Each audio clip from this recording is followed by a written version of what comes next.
MSCI memutuskan saham Prayogo masuk ke dalam investable issue, tapi bukan berarti diblok dan nggak boleh dimasukin. Itu jadi kayak sempat masuk ke area revisi mereka lah, area pantauan mereka. Apakah saham-saham Pak Prayogo ini yang ada di market free floatnya itu nyata atau enggak gitu loh. Saham yang naiknya kenceng biasanya justru kalau saya pribadi masuknya makin dikit. Jangan makin gede gitu, karena begitu terjadi penurunan bisa lumayan dalam. Begitu kamu aktif di saham di pasar modal atau di instrumen apapun, begitu instrumen itu bullish, pelajaran yang kamu dapat tuh sedikit. Tapi begitu kamu aktif di market seperti ini, bekal yang kamu dapat tuh bukan harga saham yang di bawah, tapi bekal yang kamu dapat itu pengalaman kamu. Nah, saat ini Indonesia tuh proses penurunan.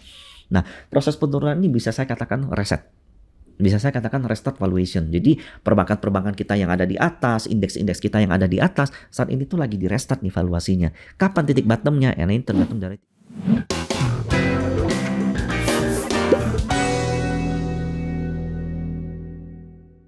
Hai Kawan Investor, ketemu lagi di Investalk, all about investment bersama saya Sandra.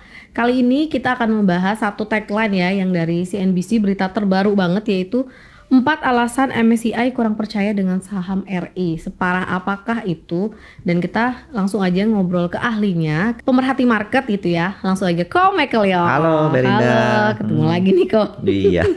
Oke Ko, kali ini kita akan membahas yang lumayan besar ya, dan pengaruhnya juga ke ESG ya. Seperti yang Ko Michael pernah bahas dulu di podcast di sini, baik di podcast tempat lain gitu ya. Kalau kita lihat kan sekarang asing tuh lagi pada banyak kabur. Jangan asing tuh ada tagline kabur aja dulu kali ya. Sama kayak kita ya di sini. Nah, di CNBC beritanya itu di sini tertulis 4 alasan MSCI itu kurang percaya dengan saham RI. Apa aja gitu itu? Ya. Saham-saham keseluruhan kayaknya kok, saham-saham yang kayaknya keseluruhan ya harusnya. yang besar ya. Ini nggak disebut sahamnya apa aja. Tagline-nya cuma besar itu. Terus, nah kita ini akan membahas sedikit nih, kenapa sih kok tiba-tiba mereka mengeluarkan headline news seperti itu gitu, yang sementara kemarin kan rame banget masuk saham perbankan, terus giliran kondisi saham perbankan dan Indonesia lagi begini, mereka rame-rame keluar terus mengeluarkan lagi news seperti ini, kayak gitu. Sebelum kita bahas lagi nih kok alasan-alasan kenapa sih MSCI itu keluar gitu, kurang percaya dengan saham RI. Mungkin bisa jelasin dulu biar kawan investor tahu di sini MSCI itu apa sih gitu secara sederhananya. Oke, MSCI itu singkatannya itu Morgan Stanley Capital International. Oke, itu adalah indeks global yang digunakan oleh investor institusi satu dunia untuk menilai kelayakan pasar saham suatu negara.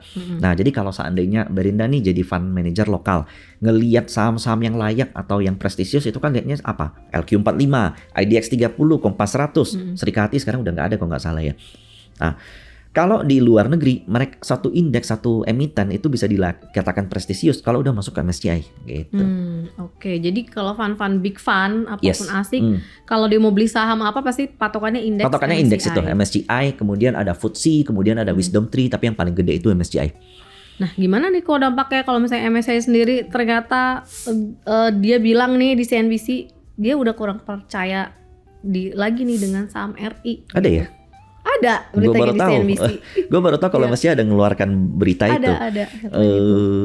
Jadi gini, saat ini sebenarnya perhitungan MSCI itu berdasarkan free float, likuiditas dan likuiditas harian. Free floatnya tuh kayak berapa sih jumlah tiap emiten, berapa sih jumlah saham yang bisa diperdagangkan. Karena kalau yang owner miliki kan tidak bisa diperdagangkan hitungannya. Nah, permasalahannya adalah likuiditas di Indonesia itu semakin kecil. Kemudian market cap dari free floatnya tuh menurun terus. Nah, sehingga terjadi kayak MDKA, INKP, UNVR itu mau dikeluarkan dari MSCI. Nah, ketika ini terjadi, asing-asing bakal keluar lebih besar lagi. Nah, saat ini jumlah konstituen di IHSG di luar dari, jika udah dikeluarkan dari MDKA, INKP dan UNVR, maka kita hanya 17 emiten. Cuma 17. Hanya 17. Di India itu ada 200-an. Oh, jauh banget ya. Jauh banget. Oke. Kalau 17 berarti itu gimana ya kok? Berarti kita udah termasuk kecil, parah dong. Termasuk kecil ya? Iya. Oke. Nah, terus alasannya apa aja tuh kok? Kira-kira kenapa tuh mereka keluar dari kita selain kalau kita melihat dari MDKA, INKP serta Unilever itu mereka tidak melihat laporan keuangan. Mereka juga tidak melihat dividen, mereka tidak melihat growth, tapi semata karena harganya menurun. Jadi ada kriteria market cap tertentu sekian triliun free floatnya, jika turun di bawah itu maka otomatis mereka bakal mengeluarkan degradasi juga. Jadi mereka akan downgrade gitu karena agak sedikit beresiko nih, Berinda. Contoh ya, kamu pegang satu saham 5 miliar plop. Saham ini nilai market cap-nya itu total 50 miliar. Kalau saham ini turun 90%, sisa 5 miliar, uang kamu sisa 5 miliar, kalau di dalam kamu nggak keluar gimana?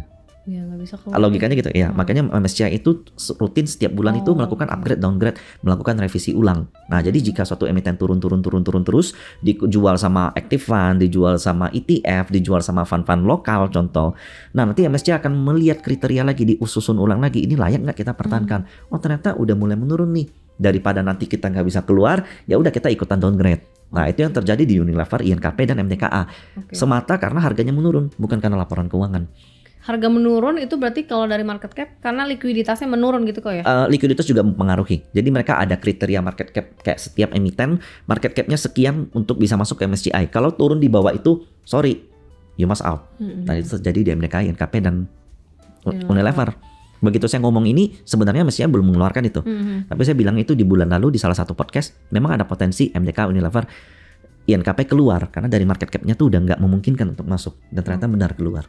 Iya, kalau dari berita ini di CNBC ini emang dibilang sih itu saham-sahamnya keluar gitu ya. Karena berarti MSCI itu sebagai patokan banget dana-dana besar gitu kok. Betul. Ya. Once kalau misalnya itu nggak liquid atau market cap yang mengecil, itu pasti bakal kesulitan buat dana-dana besar itu nantinya keluar gitu ya. Benar. Oke, jadi concernnya ke situ bukan ke fundamental. Bukan ke fundamental justru. Tapi alasan kenapa saham ini dijual ya pasti kan karena fundamental juga. Nah, setuju. Jadi sebenarnya start in fundamental, kemudian dari pergerakan saham, lalu barulah mulai ada weighting. Terus selain itu, ragu dengan saham RI itu karena likuiditas, apalagi tuh kok penyebabnya si MSCI-nya? Karena saat ini emerging market itu tidak menarik. Jadi uang yang beredar di pasar modal itu berpindah dari satu tempat yang paling returnnya paling oke, kemudian jika growth-nya udah mulai menurun, pindah lagi. Nah, saat ini Indonesia tuh proses penurunan. Nah, proses penurunan ini bisa saya katakan reset. Bisa saya katakan restart valuation. Jadi perbankan-perbankan kita yang ada di atas, indeks-indeks kita yang ada di atas, saat ini tuh lagi di restart nih valuasinya. Kapan titik bottomnya? Ya, ini tergantung dari kondisi ekonomi kita. Kapan pulihnya? Jadi sebenarnya saya menyambut hal seperti ini. Kalau dikatain stres kalau tiap hari saya lihat market stres kalau tiap hari lihat begini kapan geraknya gitu, malahan turun terus sepi lagi. Jadi it's better buat teman-teman saat ini cari kegiatan lain tuh oke. Atau mungkin coba ikutin edukasi dulu yang lain, kemudian coba cari-cari emiten yang berpotensi, tapi jangan kayak masuk tiap hari karena nggak kemana-mana marketnya gitu. Ini biarkan asing-asing keluar dulu, cabut dulu. Biarkan pemerintah kita melakukan kebijakan ekonominya dulu. Tunggu data-data ekonomi kita, nanti kita lihat indeks kita di saat mulai melandai dan asing mulai masuk lagi, disitulah akan terjadi atraktif lagi. Oke, jadi kita masih wait and see ya? Kita masih wait and see. Dan mungkin juga nggak sih kok MSCI itu keluar dari kita tuh karena kita udah kebanyakan saham gorengan? Ngelihatnya gitu? Tidak. Sebenarnya enggak. Jadi concern daripada MSCI itu dia sampai saat ini yang saya tahu tidak pernah mengatakan tentang potensi saham gorengan tuh nggak ada sih di istilah mereka. Mungkin kayak penny stock segala macam tuh nggak ada. Stock, ya, yang mereka menjadi concern adalah kepemilikan owner yang terlalu besar. Itu adalah concern buat mereka. Concernnya ya. Makanya salah satu juga kemarin yang punya Pak Prajogo itu gara-gara itu juga. Ya, karena MSCI memutuskan saham Prayogo masuk ke dalam investable issue, tapi bukan berarti diblok dan nggak boleh dikeluarkan, nggak boleh dimasukin. Itu jadi kayak sempat masuk ke area revisi mereka lah, area pantauan mereka. Apakah saham-saham Pak Prayogo ini yang ada di market free floatnya itu nyata atau enggak gitu loh. Karena kita coba lihat kayak contoh Cuan PTRO itu free floatnya kalau saya nggak salah kisaran 10 atau belasan persen. Tapi brand itu 3,9%, terlalu sedikit. Dan ini ngebuat MSCI kayak, loh kok dikit banget lu gitu loh. Syaratnya berapa sih kok kalau free float MSCI ya? Kemarin? Setahu saya kalau untuk masuk big caps itu perlu minimal free floatnya tuh 40 sampai 50 triliun. Nah kalau brand kita contoh market capnya kita let's say berapa sih sekarang? Let's say 700 triliun lah ya. Free floatnya kan 4% doang. 4 kali 7 28 triliun. Nah itu masih kurang. masih harus dibesarkan si free floatnya. Free floatnya harus dibesarkan. Iya. Oke. Dan menurut Ko Emio nih untuk saham brand masih akan mengajukan lagi nggak sih Ko? Kayak MSCI. Sebenarnya kita nggak, maksudnya emiten tuh nggak ngajuin loh. Jadi kayak aku pengen masuk ke MSCI nih, daftar itu nggak kayak begitu. Jadi MSCI dan FTSE lah yang menentukan masuk apa enggak gitu. Jika satu emiten free floatnya memenuhin, trading volumenya memenuhin, dia akan otomatis masukin selama emiten itu memang sudah ada dalam list mereka gitu.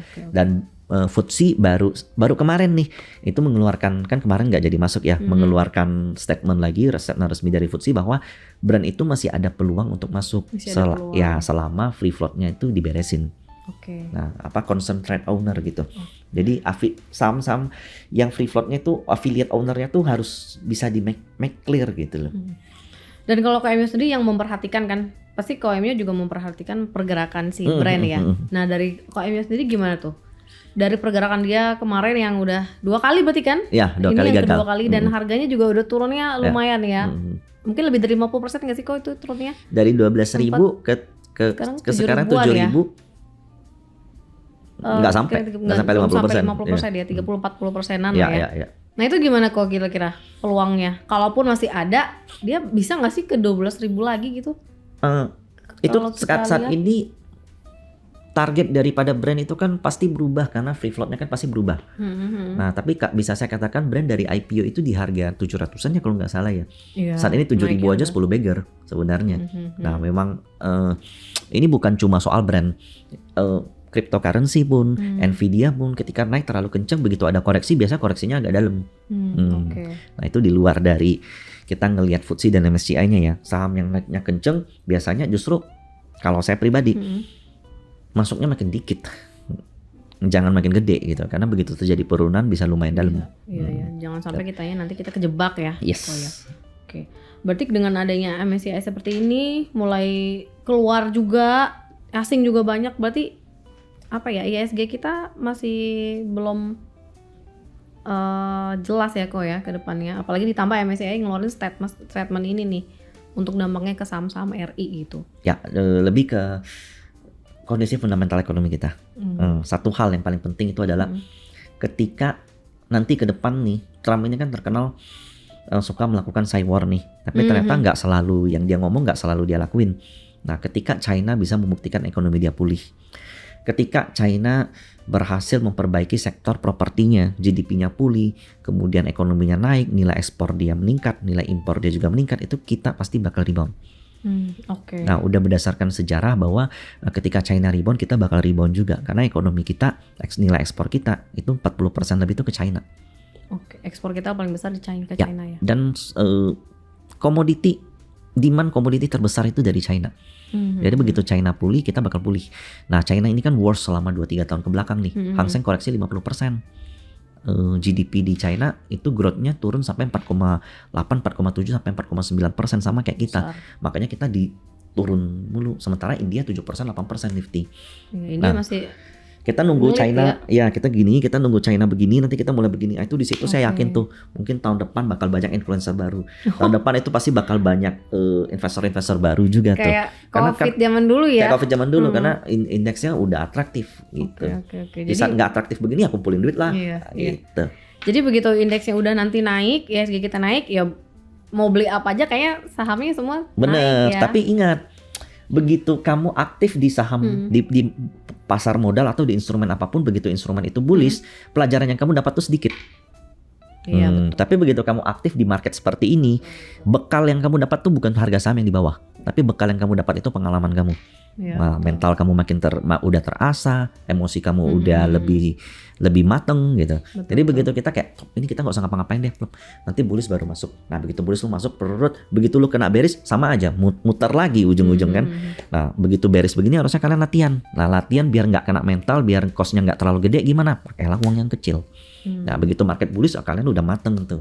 Iya. Karena kalau misalnya cuma di bullish doang kita nggak melewati masa-masa suramnya benar. Betul. Berarti kalau untuk seorang investor atau trader butuh waktu kali sekitar 5 tahunan ya kok? Enggak lah. Enggak juga. Sekarang biar sih bisa ngerasakan nih. Tapi biasanya untuk naik dan turunnya. krisis itu kan 5 tahun sekali, 10 tahun sekali, atau 2-3 tahun sekali. Nah, sometimes memang perlu ngelewatin krisis dulu. Biar lebih kan kalau misalnya invest atau trading yang paling susah ngatur psikologis, benar nggak sih kok? Iya benar. Kapan harus berhenti itu kan susah banget orang. Kapan lu harus stop itu susah.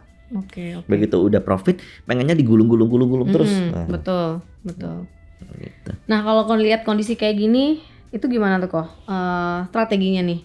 Jadi kita fokusnya ke saham yang mana nih? Ngelihat IHSG lagi. Kalau IHSG pulih, MSCI begitu. Asing mulai balik badan, mereka nggak mungkin milih saham yang di luar daripada indexing. Jadi yang pasti 17 emiten yang udah masuk ke IHSG ini pasti bakal masuk duluan. Yang pasti bakal rame blue chip duluan. Yang pasti bakal pulih duluan LQ45 duluan. Nah baru second liner ngikut. Gitu. Berarti kita tetap masih trust ya saham-saham yang of course, ya. Fundamental yang udah kuat kokoh ini ya. Oke. Terus apa perlu ada diversifikasi nggak ke instrumen lain? Menurutku saat ini yang paling menarik itu sebenarnya gold. Emas udah tinggi banget tuh kok. Udah tinggi banget, tapi selama historical dia selalu bergerak lagi ke atas. Nah kemudian pasar uang, reksadana pasar uang itu juga oke. Ya itu. Jadi emas sama reksadana pasar uang. Yes. Emas walaupun sekarang lagi tinggi, nggak apa-apa kita hold. Sebenarnya kalau emas kan kita nggak trading, lebih ke nabung. Saving ya. Oke. Nah saat kondisi market yang sekarang nggak pasti, itu berarti kan kita nggak boleh terbawa emosi ya, kok ya. Dan baiknya perlu nggak kita ngikutin komunitas tertentu untuk belajar investasi gitu? Di dunia market itu kita perlu buka pikiran. Satu, nggak mungkin kita bisa otodidak sendirian, nggak tanpa punya teman belajar, tanpa punya teman sharing. Kita tetap perlu punya bukan komunitas ya, aku bilang punya perkumpulan yang dimana kita bisa buka diri, kita bisa buka pikiran. Nah, komunitas di grup saham aku lihat sekarang banyak banget. Ada yang berbayar, ada yang gratis, semuanya. I think itu yang mana yang bagus, mana yang enggak itu tergantung dari kecocokan diri sendiri. Gitu. Jadi menurutku nggak ada salahnya. Gak ada salahnya kita belajar ya bersama komunitas ya. Oke, nah baik lagi nih, MSCI setelah mengeluarkan statement itu di CNBC, tapi kita harus terus pantau ya kok ya. Penting nggak untuk terus pantau misalnya pergerakan dana asing, terus pantau juga keputusan-keputusan MSCI ke depan. MSCI pernah mendowngrade Indonesia bahkan di bawah 1%. Pernah? Iya, saat ini masih 1,5%. Nah, jadi menurutku suatu saat ya IHSG ketika ekonomi kita membaik, inflow mulai terjadi lagi, apalagi ke emerging market, MSCI juga bakal otomatis mengupgrade gitu. Oke, berarti kalau misalnya nanti IHSG kita sudah membaik, ekonomi kita sudah membaik, pasti nanti saham-saham yang masuk ke MSCI lebih banyak juga ya. Lagi. Iya. Nggak yang sekarang cuman 17 ya, kita harapkan bisa 20-an atau 30 lah at least. Karena sebenarnya banyak banget potensi saham-saham kapitalisasi bagus di IHSG yang nggak masuk ke MSCI. Oh, seperti apa tuh kok? Contoh mungkin kayak beli. Ya, beli itu harusnya bisa. Kemudian saham beli terus. Ya, kemudian yang keluar kemarin TOWR. Oh iya, TOWR itu bagus. Ya, company yang good. Jangan sampai nanti 17 ini kan kayak MDKA, INKP, UNVR keluar, jangan sampai yang lain-lain ikut keluar juga gitu. Jadi yang kemarin itu terjadi malah lebih banyak keluar daripada yang masuk ya. Gitu. Tapi peluangnya ke depan masih banyak ya kok, apalagi IPO 2025 ini banyak yang perusahaan-perusahaan banyak yang gede-gede. Yang gede-gede. Masih ada peluang lain, contoh kayak AADI itu belum masuk. Oh iya, AADI ya belum. Kalau teman-teman di sini mau belajar nih kok, apalagi di investasiku, kita ada program apa nih kok? Ya, jadi tahun ini kan kita aku kerjasama dengan investasiku, creating komunitas, di mana di situ kita bisa diskusi bareng, belajar bareng, biayanya gratis, cukup punya account investasiku dengan dana minimal RDN 10 juta doang, itu tidak ngendap ya. Jadi memang dipakai untuk praktek gitu, untuk investasi gitu. Oke. Nanti ada linknya sama ada kode barcode-nya ya gitu. Nah, mungkin pertanyaan terakhir nih, di kala market lagi nggak jelas seperti ini, baiknya trader atau investor nih belajar dulu atau tetap belajarnya sambil praktek nih kok? Bagaimanapun feeling terhadap ketika kita melakukan menempatkan posisi itu tetap perlu kita miliki. Nah, jadi tapi sayang dong kalau seandainya kita gede-gede, kalau uang belajarnya terlalu gede. Nah, jadi saat seperti ini tuh saya sarankan kalau memang mau masuk, please tahan uang kalian gitu. Tahan uang kalian, punya cash itu harus gede. Ya, gunakanlah mungkin hanya 10 atau 20% dana kalian. Nah, sehingga nanti begitu market bullish, kalian udah tahu harus ngapain nih. Karena di market jelek aja kalian mampu bertahan. Di market jelek yang probabilitasnya rendah aja kalian bisa temukan alfa-alfa atau saham-saham yang naik. Apalagi kalau nanti kayak ibaratnya kalau market bullish tuh lempar dadu pejem aja pasti naik. Beli BRI, beli BCA, beli apapun blue chip itu pasti naik kalau seandainya market uptrend. Cuman saya sekarang kan belum gitu. Jadi intinya kalau sekarang lagi market lagi downtrend dan kemungkinan akan bottom juga nih 2025, baiknya kalau mau masuk kecil-kecil dulu kok ya. Yes, benar. Jangan langsung banyak gara-gara turun all in, jangan ya. Karena kita nggak tahu bottomnya itu sampai ke berapa. Kita nggak tahu. Tapi kalau nanti sudah bullish, baru kita baru agresif tuh. Agresif. Yes. Top up banyak juga nggak apa-apa. Sekarang gitu nabung dulu lah. Oh, sekarang nabung dulu. Oke. Jadi ini ya teman-teman di sini nih untuk mau investasi ataupun investasi lebih tepatnya keadaan market seperti ini, jadi kecil-kecilan dulu. Kalaupun trading, manfaatin momentum yang punya kepentingan ya kok ya. Samsung punya kepentingan ya. Oke. Dan teman-teman jangan lupa kita juga ada komunitas, jadi ada nanti barcode-nya serta linknya di bawah. Dan juga aku nggak bosan-bosan ngingetin kalau transaksi menggunakan investasiku itu dapat cashback point tuh kok. Jadi cashback pointnya bisa diinvestasikan kembali atau dibelanjain di seluruh merchant Citicorp. Kalau diinvestasikan kembali bisa diinvestasi di reksadana kayak gitu. Jadi istilahnya kita investasi saham atau trading saham kita dapat cashback point, bisa investasi lagi gitu. Jadi double returnnya. Oke teman-teman, kayaknya cukup ya kok hari ini. Kita podcastnya. Terima kasih banget nih insight-nya. Semoga pasar cepat membaik dan walaupun lagi turun begini kita tetap trust ya ke pasar kita sama ke pemerintahan kita. Oke teman-teman, sekian dan thank you ke Michael. Bye bye.